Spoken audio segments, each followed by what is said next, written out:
Hey, Alyssa, are you ready? I'm so ready. Hey, Kirsten, are you ready? I am so ready. All right, let's do it. Okay, so today I was just gonna say on the Big Booty Boss Academy. Today on the podcast, we have one of my very good friends, Kirsten Martell, on with us. She is the owner of the Big Booty Boss Academy, personal trainer, and she just bought a freaking gym. Casual things. Oh yeah, I did. Casual I did things. do that. I actually forgot about that. Yes, I did purchase a freaking gym. So I had reached out to Kirsten because, to be quite frank, I have such a hard time talking about fitness online because I feel like there's this air of like, ooh, I don't want to say the wrong thing sort of thing, especially with, diet culture and, struggles with disordered eating and stuff like that. And fitness has become such a big part of my life. And throughout quarantine, when Canada was in quarantine, BC, I should say, because it's so different across platforms across the whole world. Yeah. When we were in quarantine, I started to see like my body change in a way that I think a lot of people started to see their bodies change. And I had reached out to Kirsten in her Big Booty Boss Academy, and I started doing her like home workouts. And I cannot believe how much my mindset changed throughout like the time that we were in lockdown. Like my mood had gone down so much. I was feeling like just so unmotivated. And I was like, I have to do something for myself. So I signed up with Kirsten, and she had sent me her program, and we were all doing these like live Zoom classes together. And I was excited to get up in the morning again. And I was like feeling myself. I was like taking photos. I was like, oh, I'm trying to take like little nudies now. And it was so cool to me that there's this like online space of fitness now and things that we can do from our home, especially in a time like this. So long-winded, I reached out to Kirsten to see if she'd be willing to come on to the podcast and kind of talk about her story, because I feel like you have created this really cool thing that I haven't seen from a lot of people. I know there's other online personal trainers, but I feel like you've created this body positivity included into fitness. And I just think that that's such a cool thing. Dude, 100%. And I think that it's easy now for me to talk about fitness, but the only time that it became easy was after I really struggled hard with my eating disorder, with like body dysmorphia, with like insecurities. So like the word fitness is so much more than like a gym or a workout. And like I think a bigger word that should be seen more in fitness is your mindset, like you said, like how you start feeling about your body. And it's just like the group that I'm running right now, watching these girls transform during the middle of a freaking pandemic, seeing girls be like, I just lost 5 pounds. I just started journaling every morning. I just showed up to every single class this week was so cool. And yeah, it was pretty freaking incredible. Yeah, it's something that I really like about your program as well is you get sent like your program, right? And you can see like how many workouts you've done. I'm kind of like telling Sam too, because I didn't tell her before. If it's not clear, I have not done any fitness related things ever. That's not true. We used to go to the gym together and do Whitney Simmons fun shit. Not that consistently. Yeah, that's fair. But you get your program and you can see how many workouts you've done, and you get to milestones like 50, 100. And what I really love about yours as well is it includes the stretching programs in there. Because again, I find that so often it's like, I didn't burn enough calories, or I don't feel like I worked hard enough, or whatever. And I think that adding in those like stretching modules, it just kind of like continues that like narrative that, okay, it's not about the calorie. Like, sure, that's definitely something, if you're trying for weight loss and stuff like that, of course, but it's more so this like overarching fitness is more than just calories burned. 100%. What you just said there, there's just like so many different elements to fitness. And a lot of times a fitness program is missing one of the main elements. So you got a really great workout. You're not doing the proper post recovery, like stretching and foam rolling. So then you have these people working on these muscles that aren't properly recovered, and then they end up burning out. And then what do? they just give up. And so 90% of the time, I'm not telling my clients to work harder. I'm telling them to like slow the fuck down, like slow down. Like if you just started like Sam, if you just started a fitness journey, like Sam shouldn't be working out 6-7 days a week, missing You're so a stretch. right. I agree. Yes. I kind of wanted to ask you, because we spoke a little bit just before we started recording, if you're okay with me talking about this, that you and I used to be like, you know, like pretty big party girls.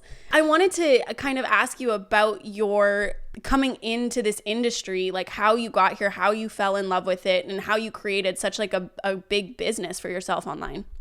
Dude, I love that. And it has a lot to do with limiting the partying, like for sure. So for me, I hit a point where I had looked at myself in the mirror after I had my daughter. Little backstory, you guys, I had a child when I was a child. So I was 16 years old and I had a baby, obviously not expected. And I hit a point where I looked at myself in the mirror and I looked like at my friends and I was like, I don't look like them. And number one, yes, I had a child, but I'm also not taking care of myself.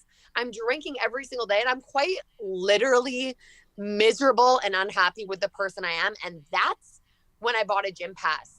Obviously there's tons of ups and downs that I'm not going to go through all of it because I would keep you guys here for hours. But I got to the point where I was almost obsessed with fitness to the point where it was an unhealthy thing. And I'm quite literally probably the most balanced bitch you'll meet now. But I think that throughout those struggles, through my eating disorder, through losing a bunch of weight, and then putting it all back on within a 2-month period, I learned a lot about myself. And if I wouldn't have gotten to that low in my life where I was like binge eating, binging on everything, you guys, binging on everything. If I wouldn't have worked through and built myself up from that like really low point, I wouldn't be able to guide the girls in the group today. So yeah, I found fitness. I bought a gym pass. I had lots of up and downs. I was extremely inconsistent. And now I'm up at 3:30 every single morning. I hit my gym session and I'm running a team of 700 ladies. So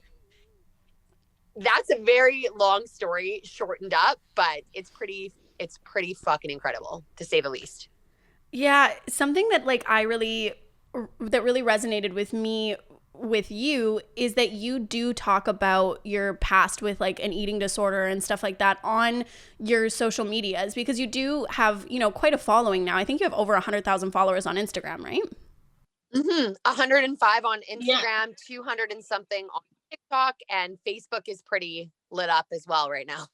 Yeah. So, you know, something that you don't really shy away from too, even, you know, as a personal trainer, is your past with disordered eating and stuff. And I think that that's so important to talk about, especially for people who come to me and they get concerned if I'm like on a meal plan or something because I have a past with disordered eating. I just think that it's really important for us to kind of like, if we're able to be vulnerable, to be vulnerable. I wonder if like you'd share with us kind of like that story, like how that kind of you overcame it or are still overcoming it.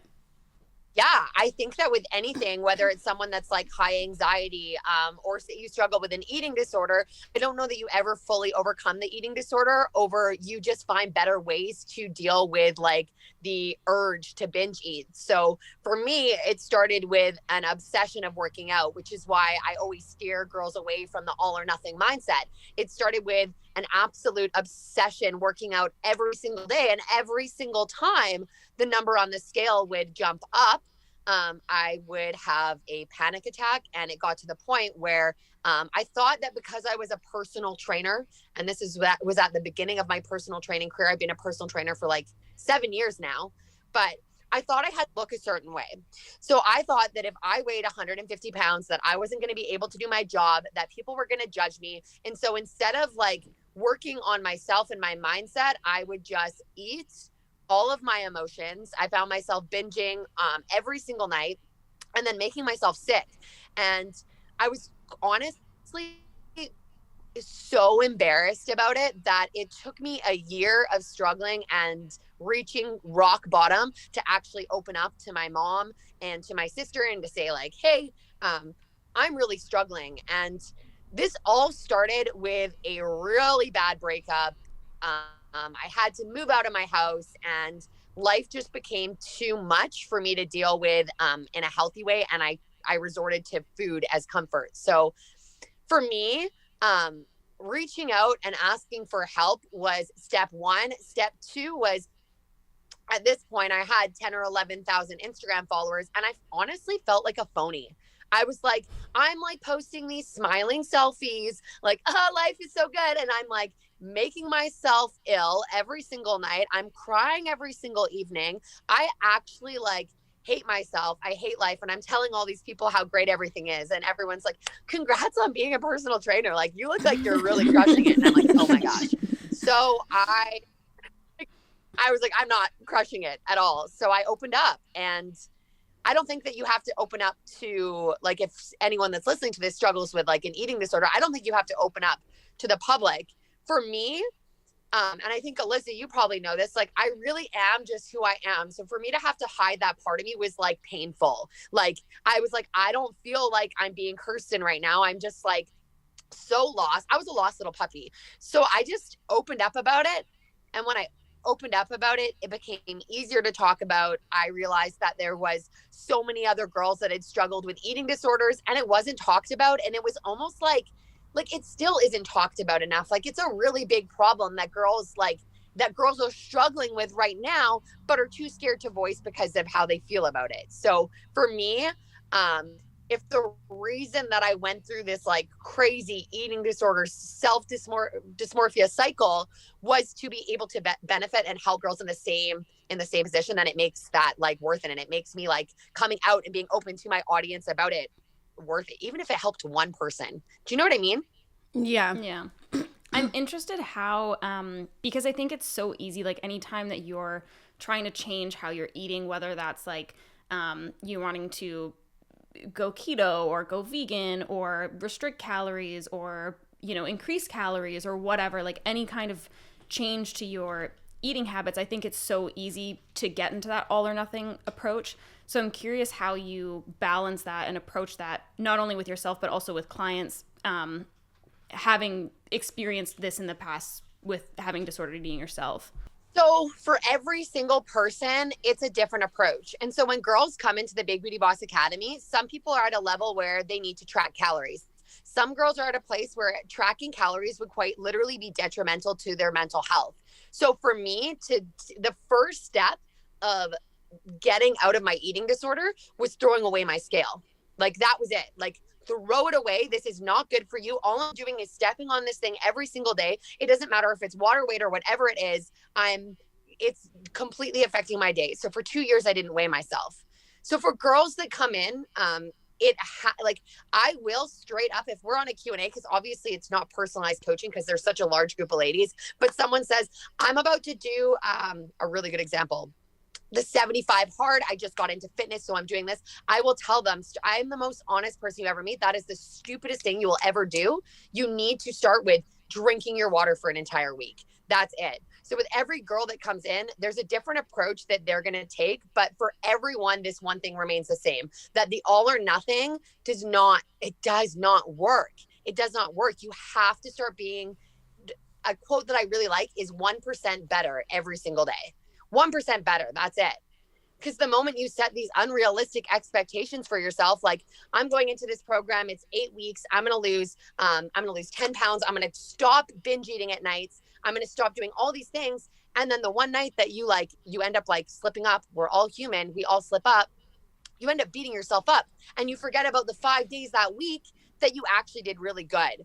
So again, for everybody, making sure the girls are focusing on what they're doing, not what they're not doing. Because they'll be like, I had the worst week. I didn't hit any workout. So my response to that would be like, did you drink your water? Yes. Okay. So what did you do? Like, stop focusing on what you didn't do. Because if you're in a really bad position where you're struggling with an eating disorder, you're going to have to focus on the small wins every day, because there's going to be slip ups, and there's going to be times where you're doing really good and you have a bad night. It happened to me over and over again, over and over and over and over. No, for sure. What's the 75? What did you say? I want to do the 75 something? Hard. What's that? It's 75 days straight of working out. It's like 75 days straight of like mindset working out. And if you miss one single day, you have to start all over again. I would never finish. And there you go. And so then you keep trying to do this thing and then you never finish. And then all of a sudden Sam's like, I'm a failure. When really Sam is a human being that like, I talked to someone yesterday and I was like, I would rather punch myself directly in the face 85 times than do 75 hard. Straight up. I like rest days. I like drinking wine sometimes. Like, I don't want to do 75 hard. Like, yeah, you couldn't pay me all the money in the world to do that shit. Well, and that's the thing, is something like that is it's all or nothing, right? And that's, I totally agree. And I struggle with that as well. Like I feel like I got this from somebody on YouTube, but I do feel like I have the too much gene. I think that was Jenna Marbles that I got that from. Oh, really? Yeah. But like when I find something, I do it like nonstop. I do it 100%. I can't let go. I get like addicted to it.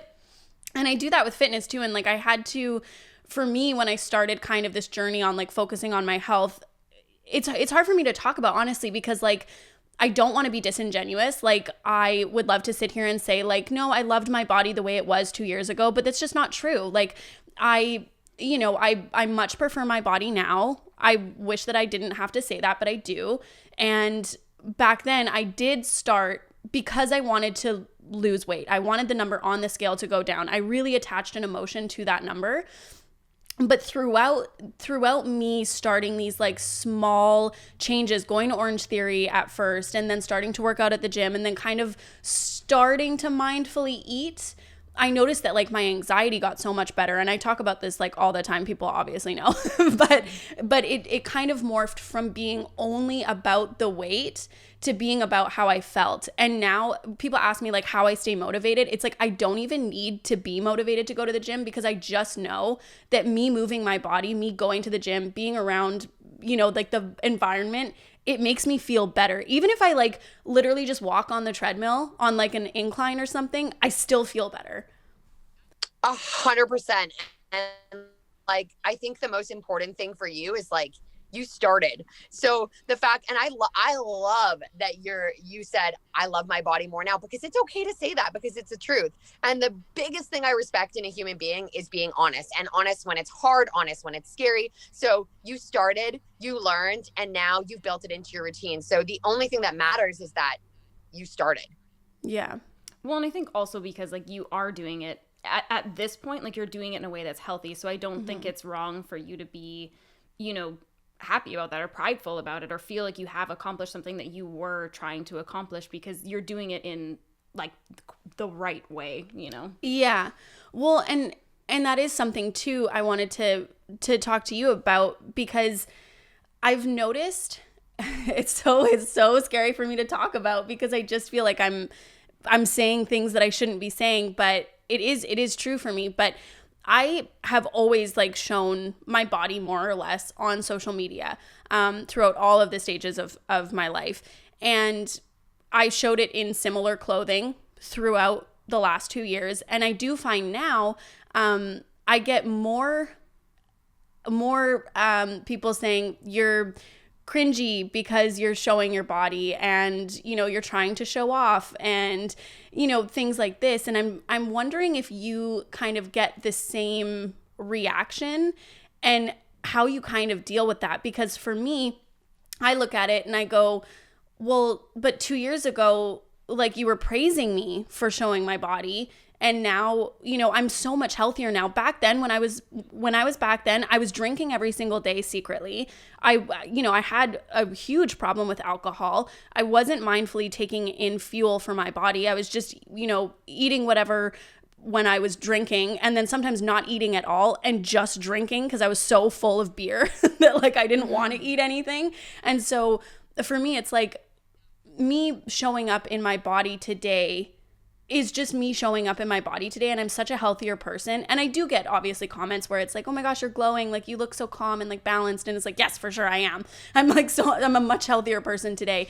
But I wonder how you kind of like reconcile with that, because it is something that I feel like I've struggled to reconcile within myself. I think first of all, like the fact that there's people that will say that just comes back to them, because I get it all the time, Alyssa. Very, very, very important one. Like right now, you are confident and you are healthy and you feel good. It's really important for you to just own that. And for me, like, I talked about this yesterday. There was someone that was like, you're so showy. I'm unfollowing you because you post way too many pictures of your butt. But then if I post a picture like post pregnancy with Haley, where I was miserable and I was so unhappy and I was drinking on the weekends and I was doing all these things, it's somehow like inspiring and amazing. Look at this body that just like gave birth to a child. But I'm like, you don't know what's going on inside my head in that photo. Like inside that, in my head of that photo, like I'm not happy. And right now inside my head, I'm really happy. And I'm really proud of myself for pulling myself from a really, really hard place. So I ignore those people. I usually call them out on my post because I think it's funny, but it's life and people do that. But in the end, it's like, I think the most important thing is how you are right now and how you feel right now. And if you feel good and you feel like you're a good person, I know you're a good person, then what like Juicy Jack is saying on the internet doesn't matter.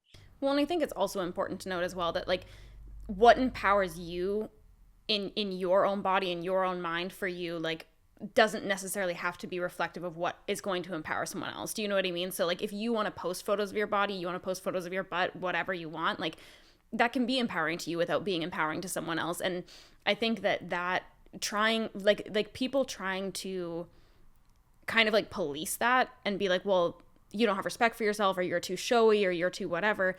I'm just what I am. This is what's empowering me, but that doesn't have to be true for you. And we can both coexist.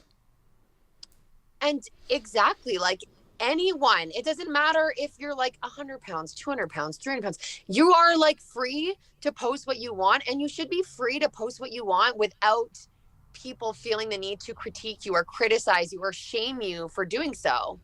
Yeah. Right. And if you don't want to post and you like, that's also totally cool. And I respect that. I just like everyone has a different way of showing, their happiness or feeling happy, and there's no right or wrong way. And that's why like the judgment just needs to stop. Yeah. Because that is kind of how I feel. Like I don't so much now attach the emotion to a number on a scale or, you know, whatever. It's honestly mindset. And I look back at some pictures and I'm like, yeah, like I'm happy that I posted this picture. I felt boss in this picture. And then I look at pictures from now and I'm like, I'm happy I posted this picture. I look boss and I felt boss in this picture, you know, and the two are like very different and they're very different seasons of me, but it's not so much about the body. It's about how I felt. And so I think I just wish that there was kind of more of this, oh gosh, I don't even know how to say it. Because I love the death of diet culture, like that we're trying to create. I love that so much. I don't like diet culture. I think that there's like mindful eating, and I think that there's eating to fuel your body, and then there's eating for fun, which is totally fine too. You know, like I'm not an expert, but this is like my opinion. But I do want to still be able to be proud of the work that I've put into my mental health, and it's resulted in a different shape. You know, that's it. And as a yoga teacher now, that's kind of like how I see it. It's just like you're making different shapes with your body, like in the poses. And that's just how I see it. It's like, okay, so right now in this season, my body has taken a different shape and I feel powerful. And so I want to like show up in the world as that.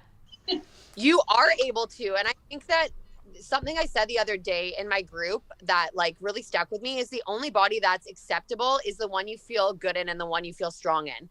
And that looks differently for every single human, but it remains the same. The only body that's acceptable is the one you feel good in. So if you don't like working out, and if you don't like, and you love going out on the weekends and you're happy and you feel good, I'm like team you. Like, fuck yeah, like you go, girlfriend. Like that's awesome. If you love working out and you love drinking your water on the weekends, I'm team you. If you're happy and you feel good, that's all that matters. And anybody's outside opinion, and it's so easy to say this and so hard to do this, but it really doesn't matter. They don't matter. They just don't. Yeah. And like, I love your Instagram posts. I think you're beautiful inside and out. And I think anybody that doesn't is an asshole. I love you so much. You're so funny. But I kind of wanted to bring it back to like your Big Booty Boss Academy. So I don't think that we really like coined what that was. So you created this like online fitness, this world, and you train women. So what are like your long-term goals with the Big Booty Boss Academy? Like I know that you hired a couple more coaches or another coach, and I kind of wanted to ask as well why you only train women, because I know you have a reason for it, but I think that it's so interesting because I think oftentimes people think you should always be inclusive to everyone, and I agree, and I think that there's everybody for someone. There's someone for everyone, sorry, but I think that also it's nice to have this niche if that's what you're good at. Right? So I kind of wanted to ask you those two questions. What are your goals and why do you only train women? So exactly what you just said is I'm really great at helping ladies feel hot, healthy, and happy without hating their life, gaining confidence through fitness. You try and get me to take a 150-pound dude and put on 100 pounds of muscle. I don't know. Why would I do I don't know. I'm not go talk to my fiance. He's big and he's juicy and he could help you. Actually, he's a business coach now. So go to his friend. They can help you. I cannot help you. Like, I don't know. I've never done that myself. I love teaching people that I feel 100% confident I can teach.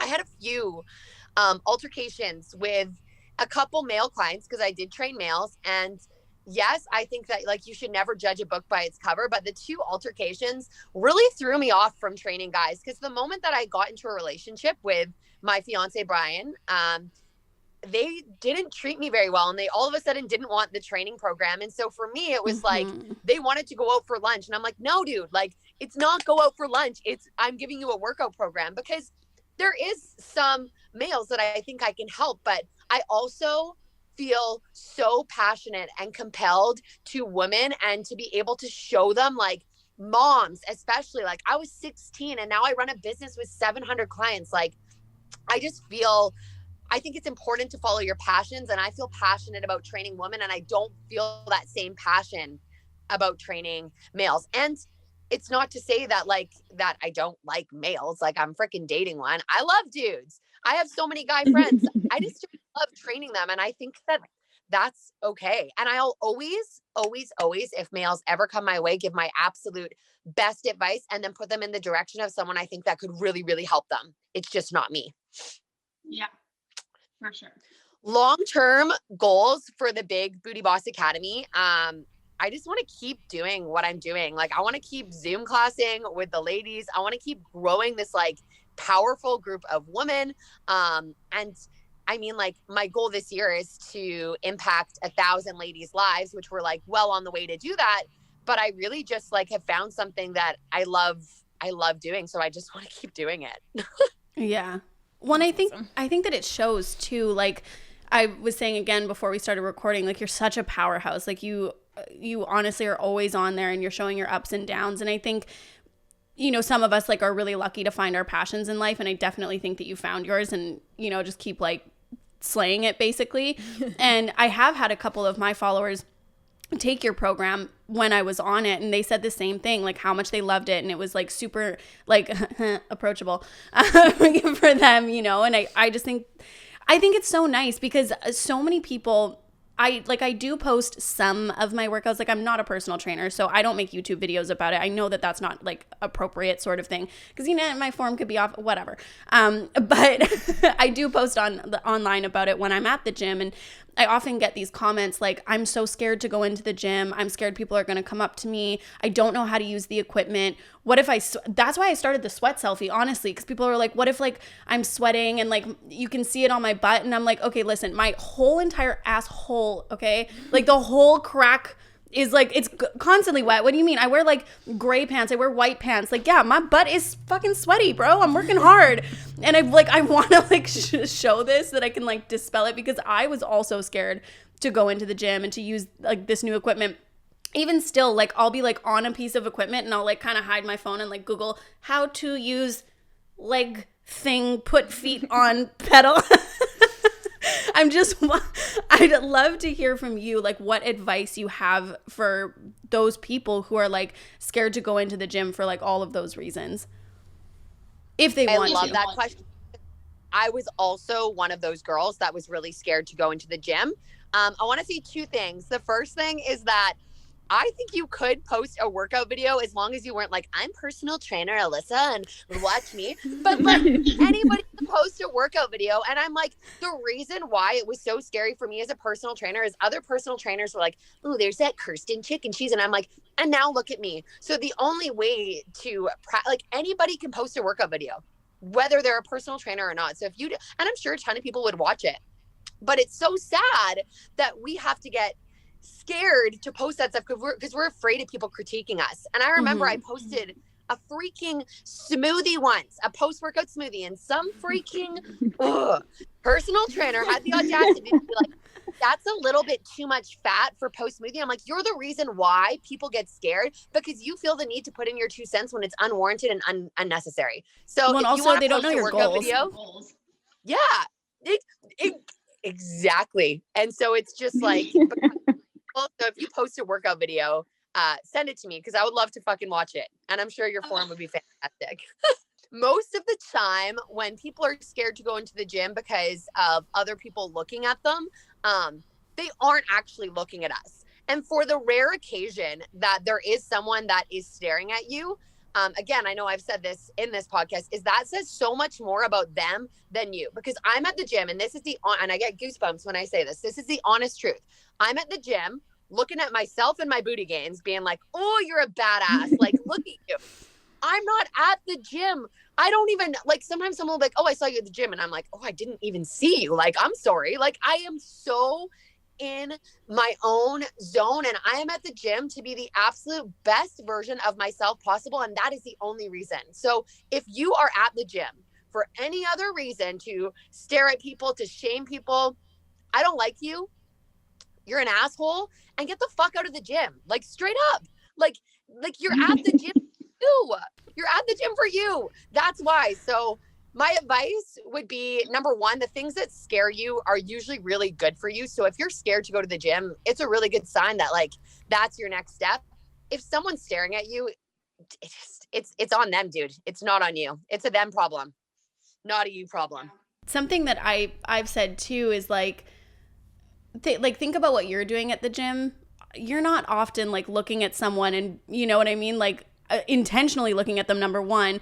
And I would argue that you're never being like, oh, look at that person doing this thing or whatever. Like, you're not inherently there to be like evil or nasty. And so I don't think that there are that many people there to do the same. And I do go to the gym, except for right now because my neck's all stupid, but I do go to the gym like 5 or 6 times a week, and I've had one person approach me one time, and he literally only approached me, this was like a month ago, he only approached me because he noticed I was doing triceps, and he was like, hey, I just want to like ask if I can show you something. And I was like, yeah, for sure. And he's like, try using this because it'll work out this. And then he literally walked away. I would have been like, don't ever talk to me again. Just be like, even if he was being pleasant, I would have been like, don't even come near me.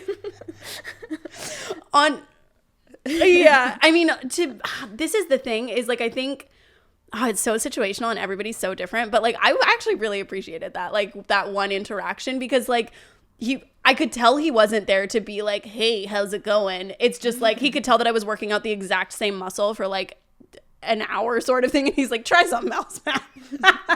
I think one thing too, someone, I can't remember who said this to me or where I read it or whatever, but someone was like, with like criticisms and stuff like that, and people that you feel like are like looking down on you, like, is that somebody you respect anyways? And that's something I always try to reflect back on, because it's like, if you're the type of person that would go into a gym and make fun of someone or even think that in your mind, well, I don't fucking respect you anyways. So like, you know, why do I care about what your opinion is? Amen. Preach it. 120%.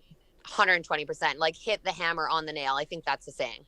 There's also like, you're going to go into a gym and you're going to do things the wrong way.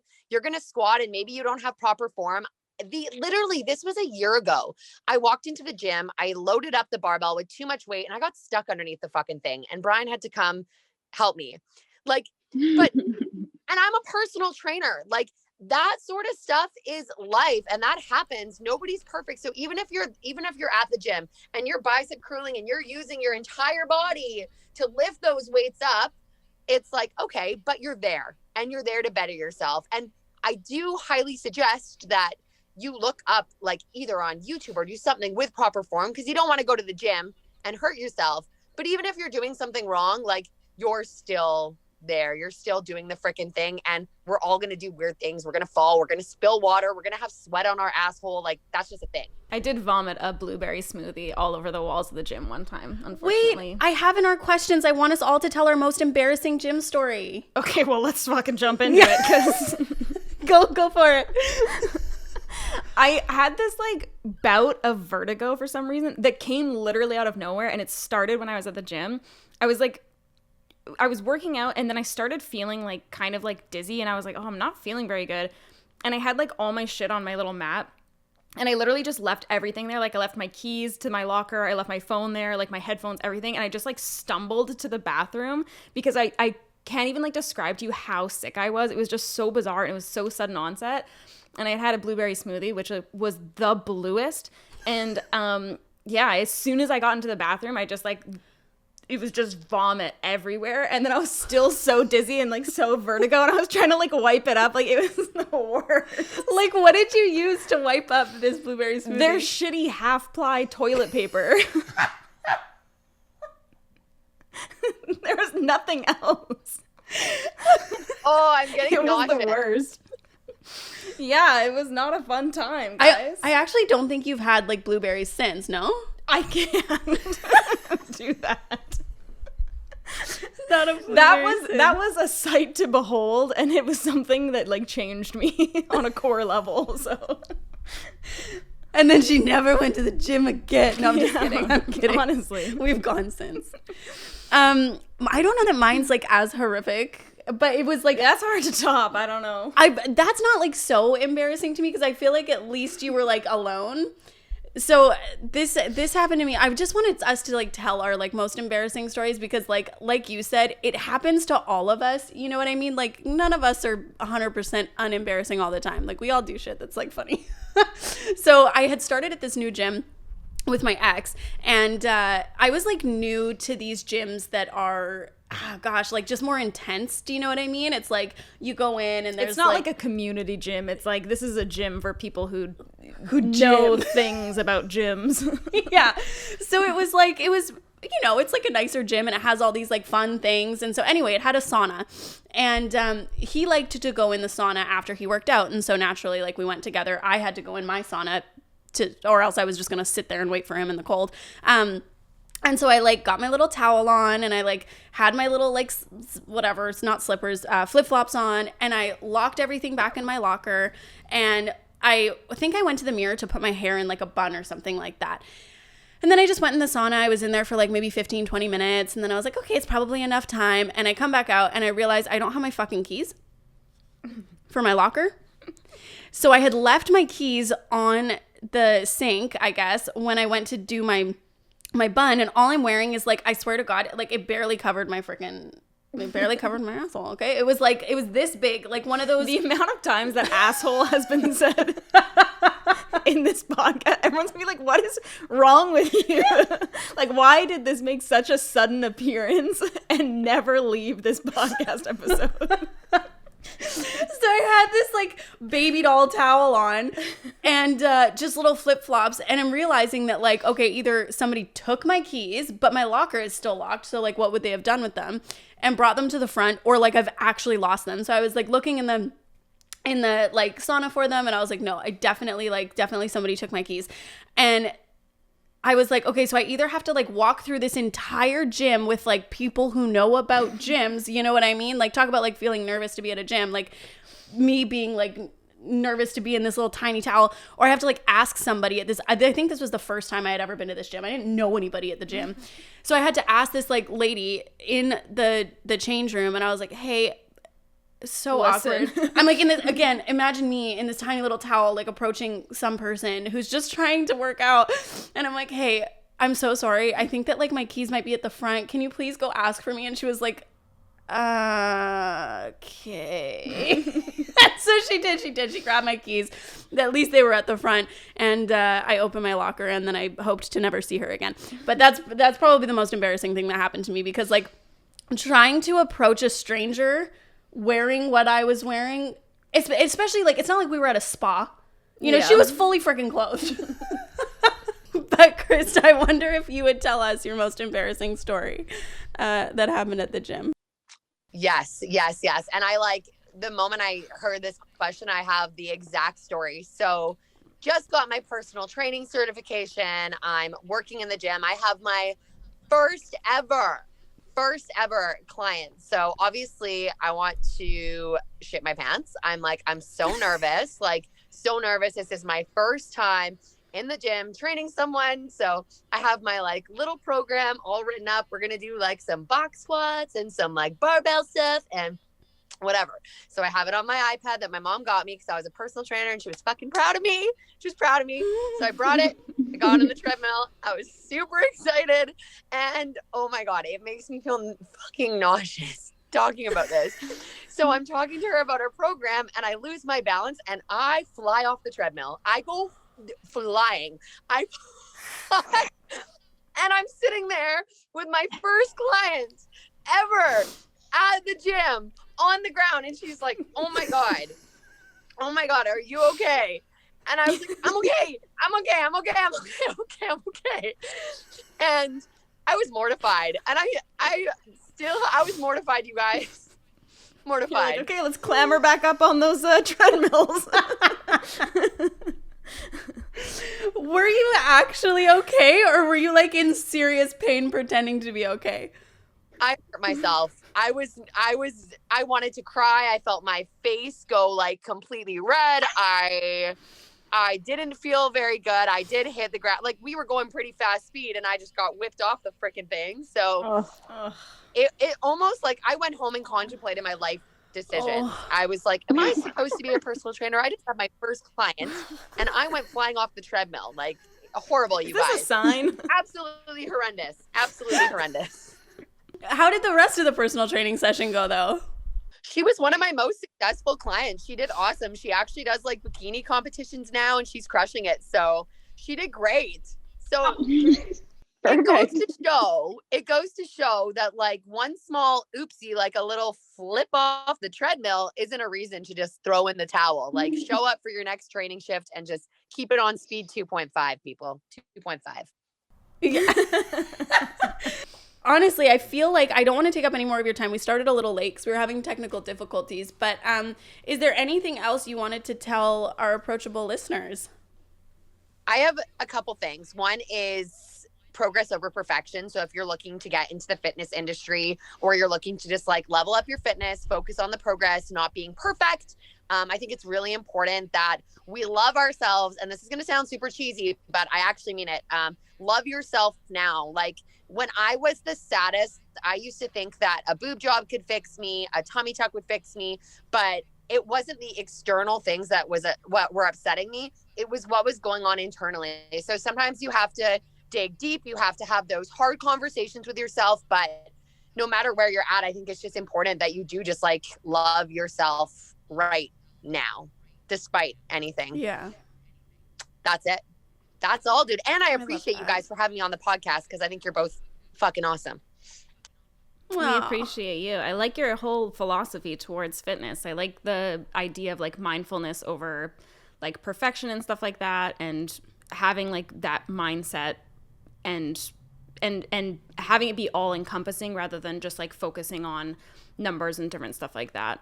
It's so much deeper than a number. And if that's one thing you learn from this podcast is that it is so much deeper. I'm 145 pounds now and I'm so much healthier and happier than I was at 125 pounds. So don't base your journey solely on a number and don't let a number define whether you're going to have a good or bad day.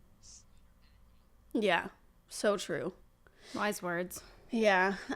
We will leave all of the information for Kirsten's Big Booty Boss Academy, the new gym that her and, is it 5 other people or 6 other people? Yeah. It's I believe it's 6 of us. There's me, Brian, another couple, Brian's business partners, and then the other business partners, employees. So there's a big team of us. We're all in the fitness industry. Yeah, so I'll leave all the information to their new gym, which is so exciting. I'm actually getting a membership.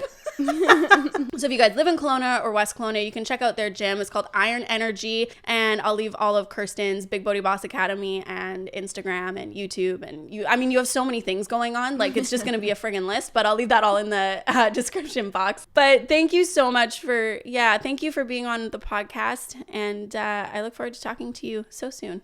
Dude, I love both of your faces. Sam, I know I just met you, but I love you already. And Alyssa, thank you so much. I love you. Thank you so much. So you guys, that is everything for us today. Thank you again to Kirsten. Thanks to Alyssa for setting it up. Yeah, no problem. And we'll see you next time. Bye. Bye.